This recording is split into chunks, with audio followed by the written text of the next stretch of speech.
Councilman Rube. Yeah. You know, it's not necessarily this question, but I know some people are leaving, so I just wanted to really press upon people about 311. Whether you use the app or 311, the My 311 app, everyone has smartphones these days. I personally use it for for tree trimming, for bulky item and whatnot, because I know as a council member, if I call the department, it'll get done right away. But I use the app myself, and I come back and see when it gets done. Right, so I use the app. I really encourage you guys to use My 311 LA.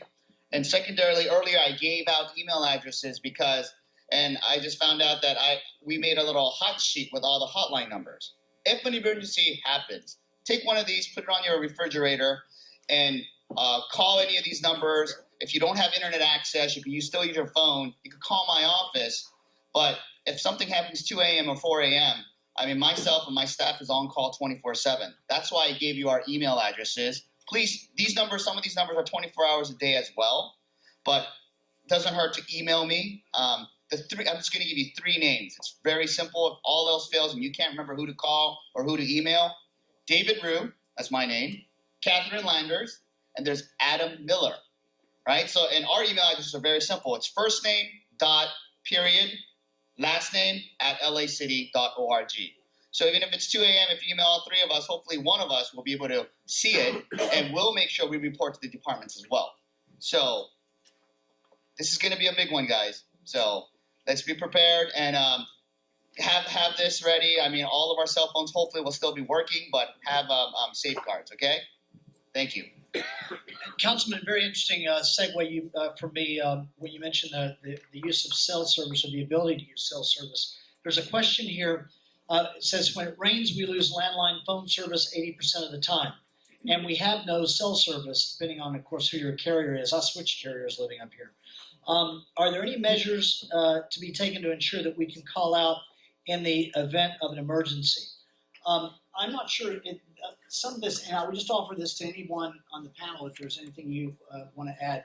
Chuck, we'll start with you, and then I'll mention. What we've been told by Emergency Management Department is they've broken an agreement among all the major cell carriers. In an emergency, all towers will be made available to all of the other users. So the competition will end, and everything will become a unified system during an emergency. That's what I was talking about earlier with the Executive Directive 14. The one aspect of this that I don't know the answer to is the landline service. If you lose the landline and you don't have a cell phone, I don't know what is the fire deputy chief. When we go into disaster mode or any earthquake mode, we have a standard operating procedure. Every fire station in the city, 106 of them, begin to drive predetermined routes.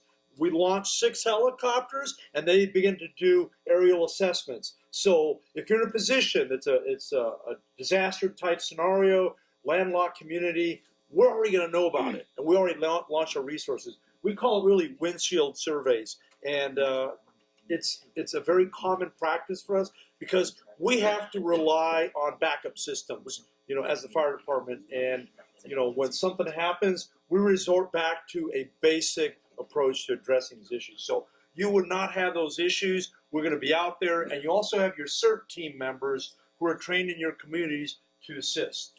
And the end of the question related to an emergency cell tower designation, and that was what we worked to solve with the ending of the competition that Chuck described. All the notifications, if you go to notifyla.org or to elninola.com, it'll go no matter who your cell provider is, even if that's the tower that's down, you will still get access through the partnership. Hey Kevin. Yes. Here in the canyon, we're starting to put together through the neighborhood councils phone and text trees for emergency communications for texting, and we'll also tie in block captains in the neighborhood watch program.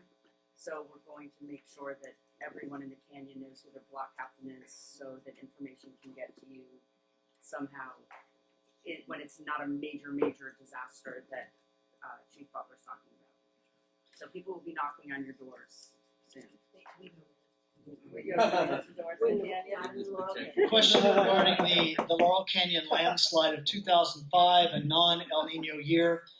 The context, it took years to remediate due to lawsuits, among other issues. I'm very familiar with some of those other issues. What did the city learn from that experience, and what measures have been undertaken to make sure that Laurel Canyon Boulevard is safe?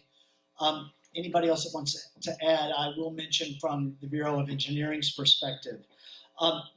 Because of, and by the way, something I neglected to mention, going back to the slough issue that we talked about during the dry months, I had the Bureau of Engineering, we had the Bureau of Engineering go up and do some testing of the integrity of the hillside for public safety purposes. And the testing, the results of that testing, according to the Bureau of Engineering, were that other than the sloughage, the standard sloughage that we see, there was no danger of that hillside failing.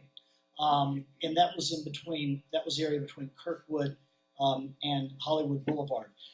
There's been a significant project that's been done up there for the last couple of years now. The testing happens all around the hillside areas. And that testing has happened, some of it happened before 2005, it certainly happened since 2005, and it's also happened around the area where the 2005 El Nino landslide occurred. There have been a number of issues, some of them related to development, but along Bulwer Drive, but there are a number of issues related to ensuring the safety of not just the boulevard, but the entire area due to the landslide that happened in 2005. Question regarding who's responsible for clearing the hillside drainage gutters. We addressed that a few minutes earlier, with the exception of the fact that, and by the way, if it is a gutter that you see access, as Chuck mentioned earlier, and you want to clean that, you're certainly able to. You can call it into the city or send it through the 311 app. But some of these gutters exist on private property.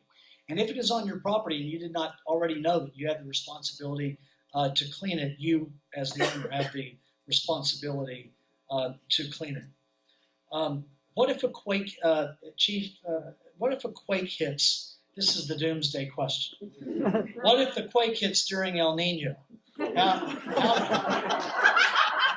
It's on here. How do we handle the double whammy? Yeah, no, There you definitely. So in Southern California, Mother Nature makes us practice. So we do have what's called mutual aid, area command, and we have sufficient resources in the city. What happens is the El Nino itself is going to generate some of the basic flooding calls for us and calls where folks get stuck somewhere. We have hillside erosion. The earthquake challenge will be for large structural buildings that have damage. So we have urban search and rescue teams that we deploy, and we also have our teams that go out and address the incidents for the rain. It really, I can tell you this with confidence, it's really not a scenario that overwhelms us. It may be a doomsday question, but we're in the business of doomsday. You know, what we do is plan for the novel, complex incident. So to make your comfort level there, it's basically going to be handling an earthquake with a rainstorm.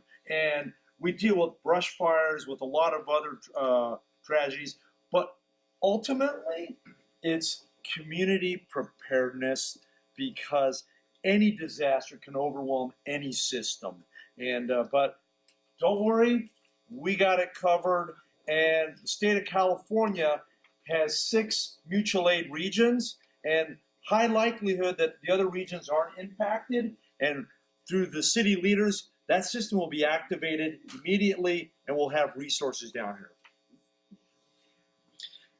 For our meteorologist, will climate change trigger more regular occurrences of El Nino?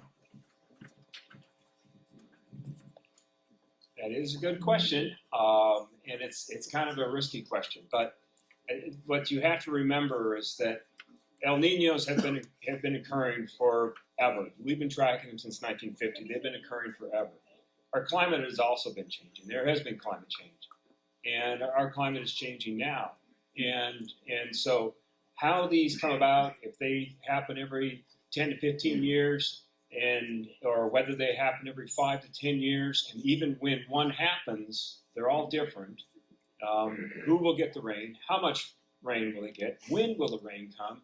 Who will be dry? Who will be wet? Who will be too warm? Everything. It's something that you have to be careful that you draw too many conclusions too quickly. The best analogy that I like to use to climate change is baseball player hits a home run out of the park that is taking PEDs. You don't know that it's actually PEDs until after a couple of seasons where that trend has been going up. And so you have to be, over the years, this is something that it's interesting even as this year. Are the patterns that we are seeing now, are they slightly different? Again, we've had dry Novembers and Decembers with these El Ninos before. 91, 92 was very dry in the first 2 months. And was this something the whole ocean is warming? That's another thing you have to remember. The whole ocean is warming. How will those impacts of the different distributions of warming across the oceans affect what El Nino does?